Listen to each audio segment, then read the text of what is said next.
Welcome back. I'm glad you're here with me. It's Sketch Day, and today we're going to build on the techniques that we studied and looked at yesterday, which are how to sketch chrome objects, shiny things. And this time we're going to apply those materials to a real product. And I've done a little bit of work and went ahead and sketched something. So let's get right into it and talk about kind of how I'd approach sketching and rendering this using markers and marker paper. So here's the sketch.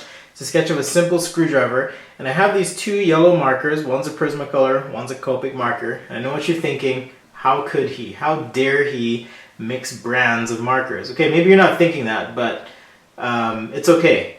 They're both alcohol-based markers and they'll work together and they'll be friends. So let's start with the yellow handle here. I'm imagining that this handle is yellow. Seems like most tools have nice bright colors, perhaps to help you find them in your shop. And it's also an opportunity for some branding, right? Okay, and this handle is going to be somewhat matte in appearance. So what I'm doing here is just giving a nice field of marker tone right there. And now I can take this yellow, which is a little bit darker, and use this to then create my gradient up to my shadow core, which is going to give me that sense of three-dimensionality. And we can kind of see that happening already, right? Nice little gradient there, secondary shadow core toward the top. Boom. And these details are really starting to pop now. So I can add some shadow on this right here. This one I'll have to use some black pencil just to cheat it a little bit, but pretty quickly we've established a rough form. So the next step is to then use my grays and do the same thing with this main section here. And starting with my lightest gray, which is a 30% gray, I'm just kind of outlining these sections as they're going to be rendered, okay? And I want this part to be glossy. So I've left my highlight nice and shiny on that part. Start shading in my shadow core a little bit.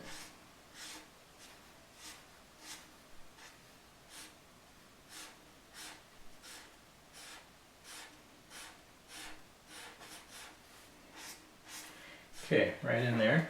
And we haven't really covered shading spheres at this point, but it's going to look something like this. Okay.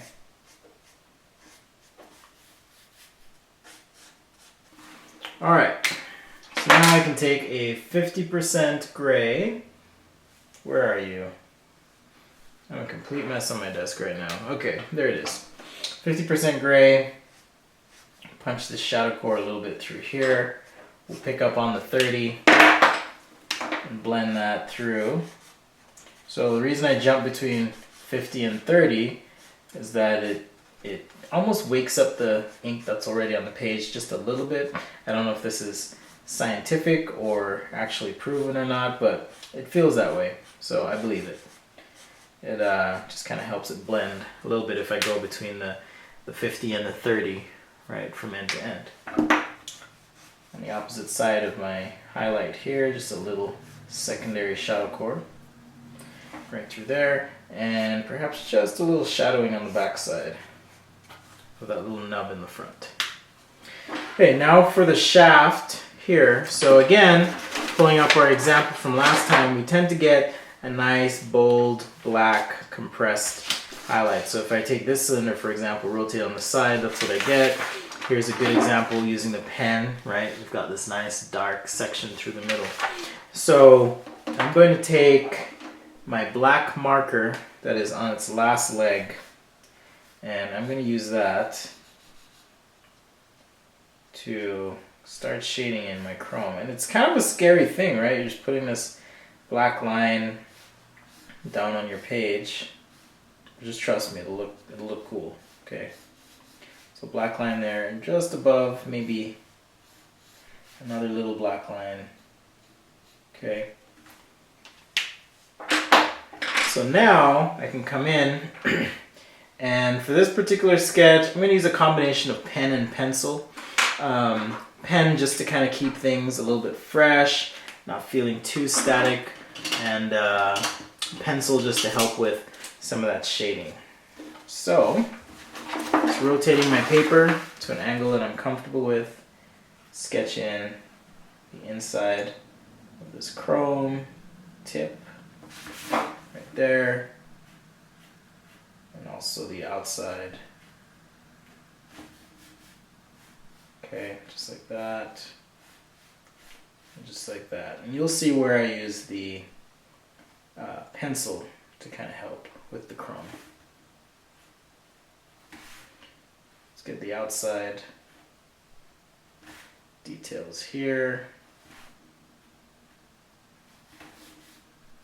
Just really light with this Papermate Flair. But on the bottom side, because this is the shadow side, and come in just a little heavier with my Flair, or if you want to switch to a Sharpie, you could do that as well. Okay.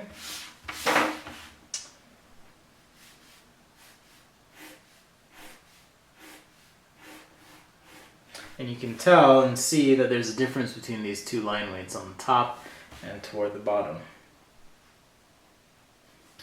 So things like the detail of those grooves in the handle, I'll actually switch to my pencil here and sketch those in, because I don't want those to feel as, I mean, the pen, if I throw pen on this, it's gonna really have a lot of contrast, and all I want to do is just show subtly that these kind of dip in a little bit. Okay, so even just taking my pencil on the side and hitting some of these grooves kind of helps with that depth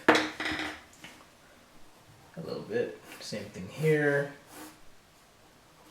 helping with that depth. On the butt of the screwdriver, I'm going to take my pencil right in that shadow core, just kind of hit that a little bit as well to get some contrast right through the middle as well, right through there.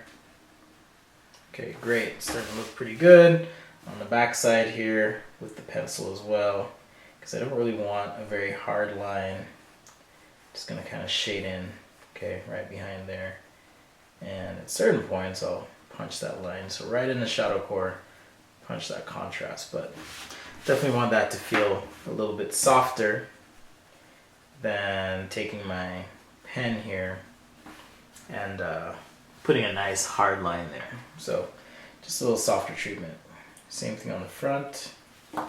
Forgot to shade this in with my 30% gray, and it's a flat surface, so it's just going to get a nice flat treatment. If it is a little reflective or a little shiny, I'll get this chrome reflecting back into it, so I can kind of hit that with my pencil just a little bit, and that's going to show that, hey, this chrome little detail is, or the chrome shaft rather, is reflecting back into the front of my screwdriver tip.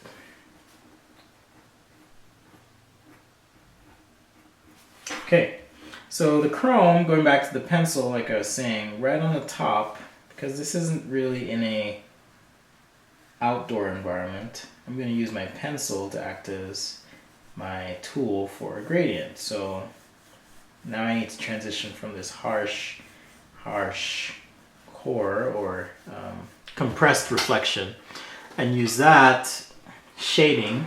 If I zoom in, you can see here. So now I'm shading away from this, and I'll just make the inside here really dark. Okay. So right away from that compressed area of reflection, just shading that in will help with the communication of the material that it is actually chrome. Okay, so zoom out, see where we're at, and in pretty quick time you can see that we've indicated some material quality of chrome on this main shaft piece. We have the handle as well, that is plastic. kind of a satin plastic, and we also have the other gray plastic that's a little shinier as well. So now I'm going to take my gouache, and just add a couple little hot spots here where we need them. Okay, right there, we're good.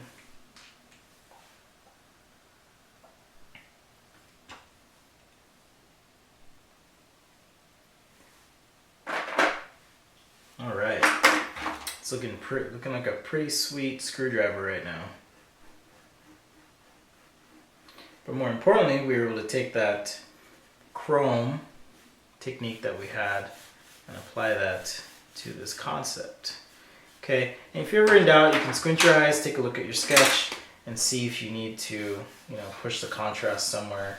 I'm just kind of pushing it in this shadow core area of my cylinder just a little bit more so that it reads a lot rounder. I've got a shadow that I kind of sketched out here on the bottom, so I'll go ahead and shade that in, as well as add this little background fill here. So I've got this mint green Copic marker.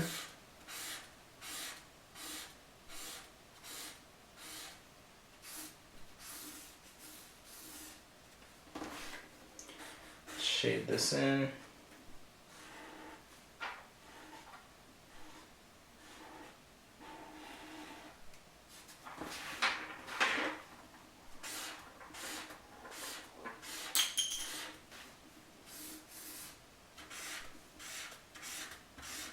Okay, and around the other side here. Actually, I'm going to let the shadow go behind the background. I originally had planned on it going in front of the background, but I'm just going to have it go behind the background there. So now when I shade my shadow in with my Cool Gray 7,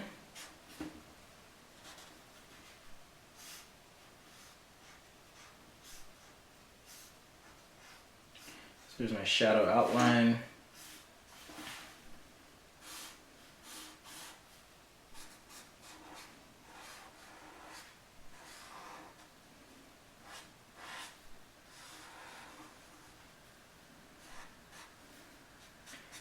Shade that in with the C7 marker.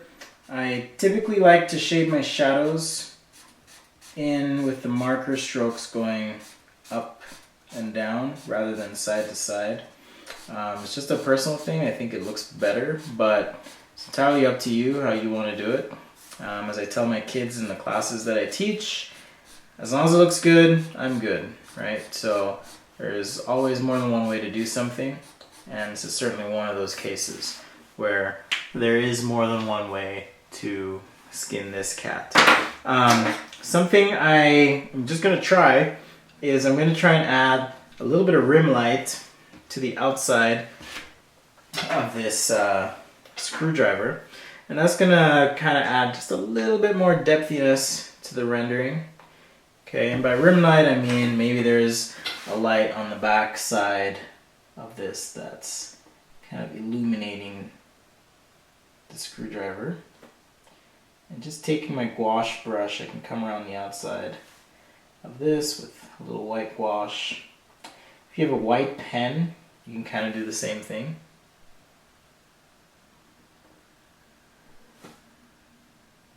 But personally, I like the feel of gouache, so that is what I'm going with today. I'm using just opaque white gouache. And I can fade that off as I get to the front here, for example. And there we have it. Pretty quick rendering of a screwdriver with some chrome on the front.